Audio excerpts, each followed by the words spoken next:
সৌমিক, সৌমিক বাবা, তুমি আমার অফিসে যবে আসবে, আজকে তো তুমি বাড়ি যাবে, মায়ের কাছে যাবে, আমি তোমাকে একটা প্যাটিস, পেস্ট্রি সব কিছু খাওয়াবো। কি না কি করতে হলো ভাই প্যাটিস কাণ্ডে। কেমন লাগছে? একদম একদম। আমি প্রথমে সকল দর্শকদের নমস্কার জানাই, আর মাথা নত প্রণাম জানাই যে সকল সনাতনী দাদা ভাই বন্ধুরা আমার এই মানে সহযোগিতা যারা করেছেন। এই যুদ্ধটা শুধু আমার একার লড়াই ছিল না, এই লড়াইটা সকল সনাতনী হিন্দুদের লড়াই ছিল। এটা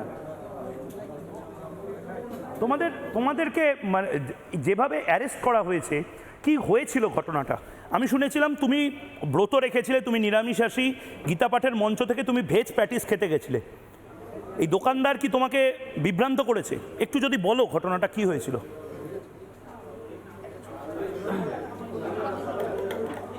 ময়ূরদা, অ্যাকচুয়ালি আমি 1 তারিখ থেকে রেগুলার যাতায়াত করছিলাম ব্রিগেডে ময়দানে। 6 তারিখ থেকে মানে 6 তারিখে রাত্রে আমি ওখানে থেকে পড়ি, এবং মানে ওই সময় তো খুব ঠান্ডার সময় ছিল, তো ঠান্ডা লেগে যায় এবং সকাল থেকে প্রচণ্ড রোদ্দুর।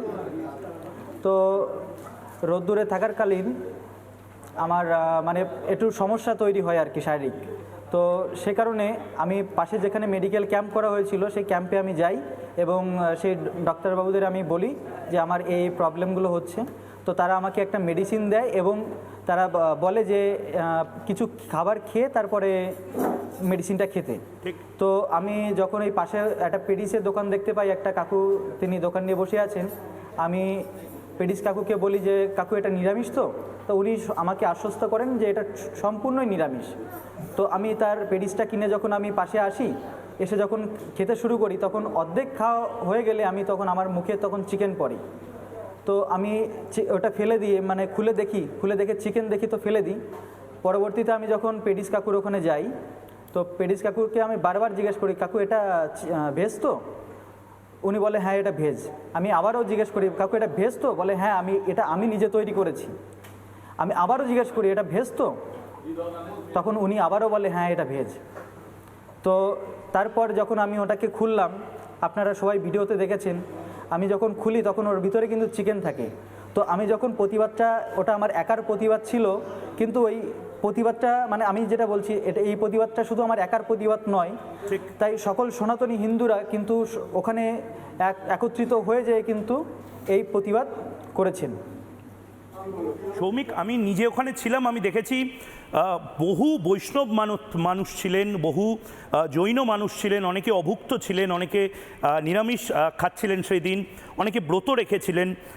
মানে কে কি খাবে এটা তো তোমাদের ব্যাপার। এই মিথ্যাচারটা যে করলো বা যারা করলো তাদেরকে কেউ কিছু করলো না, আর তোমাকে গ্রেপ্তার করে নিল, এটা কি একরকমই? দাদা, আপনি দেখেছেন নিশ্চয়ই, আমরা গীতা পাঠ কিন্তু শুধুমাত্র হিন্দু সনাতনেরাই গীতা পাঠ করিনি ওই দিন। আমরা মানে যে তকমাটা লাগানো হচ্ছে গীতা পাঠকে কেন্দ্র করে, একটা হিন্দু মুসলিম একটা মানে ডিভাইডেশন তৈরি করছে, কিন্তু আমরা কিন্তু হিন্দু, খ্রিস্টান, জৈন, মুসলিম সম্প্রদায়ের মানুষও কিন্তু আমরা একসাথে হাতে হাত, কাঁধে কাঁধ মিলে কিন্তু আমরা এই গীতা যজ্ঞটা পালন করেছি সবাই মিলে। শ্রমিক, তুমি যেভাবে তোমার বন্ধুদের সাথে তোমাদেরকে হেনস্থা করা হলো, এটা বোধহয় বাংলাতেই সম্ভব। ভয় লাগছে? দমে গেছো?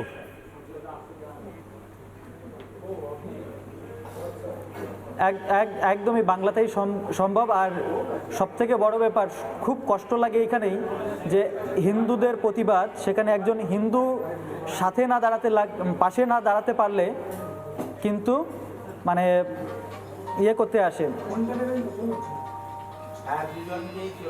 শ্রমিক, মাকে আমি দেখছিলাম যথেষ্ট চিন্তিত। তোমার বাড়িতে আমি শুনলাম তোমার পাটা খারাপ হয়ে গেছিলো বা বাদ দিতে হয়েছিল, কারণ তোমার ক্যান্সার ধরা পড়েছিল।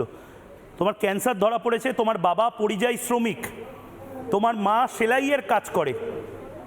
এরকম একজনকে হেনস্থা করা এবং তাকে টেনে হিচড়ে জেলে নিয়ে যাওয়াটা খুব সহজ।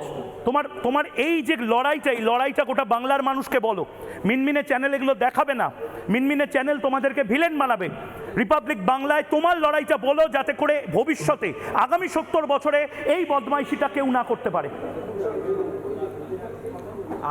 আমি বাংলায় ভিলেন হিসেবে ময়ূকদা আমি বাংলায় ভিলেন হিসেবে থাকতে চাই তাদের কাছে, আর হিরো হিসেবে থাকতে চাই সেই সব সকল সনাতনী ভাইদের কাছে।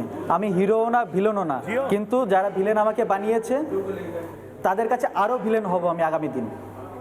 আমি তোমাকে অযোধ্যাতে ইন্টারভিউ করেছিলাম, আমি দেখেছিলাম তুমি এক পায়ে সাইকেল চালিয়ে অযোধ্যাতে চলে গেছিলে। আমি তোমায় ব্রিগেড প্যারেড গ্রাউন্ডেও দেখেছিলাম। সনাতনের জন্য এই লড়াইটা, জেন জিদের এই লড়াইটা তার মানে চলতে থাকবে, এবং তোমরা কেউ একা নও। এই বড় বার্তাটা তোমরা দিয়ে দিলে। এই লড়াইটা যখন শুরু করেছি, এই লড়াইটা জীবনের শেষ নিঃশ্বাস অবধি আমার এই লড়াইটা চলবে। কিছু খেয়েছো আজকে সকাল থেকে? কিছু খেয়েছো? একটা ভেজ প্যাটিস, আমরা সবাই, তুমি আসলে আমরা সবাই একটা ভেজ প্যাটিস পার্টি করব।